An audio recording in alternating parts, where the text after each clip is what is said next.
In the Field updates on Market Journal are supported by the Nebraska Corn Board.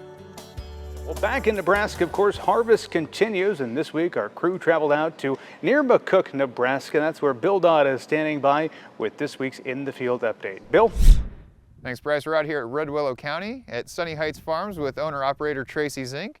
Tracy, thank you so much for joining us this week on Market Journal. Absolutely, happy to be with you. So we're out here, Sunny Heights Farms. Why don't you give us a little background on your operation out here? We're I'm the third generation to run Sunny Heights, and we have both irrigated and dryland acres, primarily row crops. We do corn, soybeans, sorghum, and hard red winter wheat. So you got dryland and irrigated. What are some challenges you face with running dryland here? How dry it is. Out to the southwest corner of Nebraska, routinely we like to plan on 10 to 12 inches of moisture, but that's probably through all 12 months. And so we just really have to time things and put a lot of hope and a lot of plan A, plan B, plan C based on when moisture does come with the dry land. For the most part, the dry land hangs on pretty good, but we're using the right hybrids to do so and crop rotations. Take us through your planting season, growing season. What were some of the challenges you faced, and how did everything kind of work out for you here? Two extremes this year. We had severe drought as we were starting. We didn't know if it made sense to put anything in. And so you're thinking, do you put it in for the programs that might be there? Not something we do. Typically, we plant the rotation that we're planning, adjust some of our fertilizer and whatnot. So very dry. We started getting rains, very timely rains, not big rains here. We had some hail to our west. The west really got pummeled from us quite a bit, but we stayed safe. And so then the challenge became, how do we get our herbicides on timely? And how do we maintain the health of the crop, whether it's fungicides or something? So really two extremes for us this year.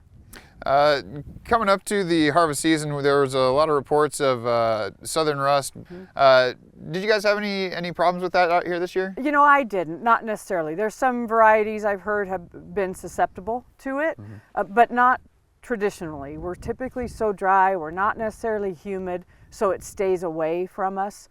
And it's inching in, with a lot of other things as well. But so far I haven't heard too many. Now with the moisture, we're seeing some of the funguses that are coming in and some of the growth in the husk down at the bottom of the ear and sorghum and things. So there's never a chance to not worry. And so we're still worrying until the last kernel's in the bin. Speaking of which, you sounds like you're getting pretty close to being wrapped up out here.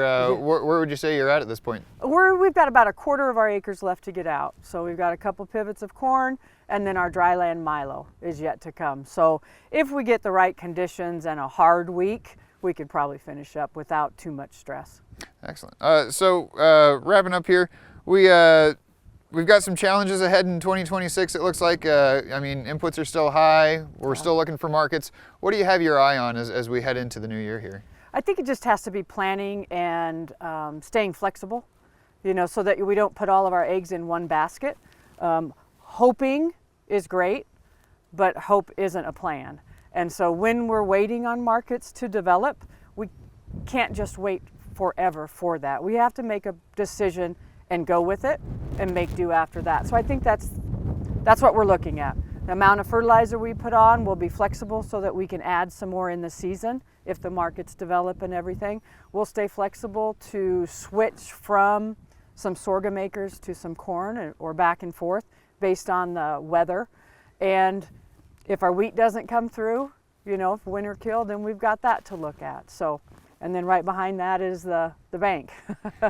So you never have a dull moment to stop thinking or planning, but it's just kind of revolving nonstop. And that's the fun of it, and it's also the stress of it.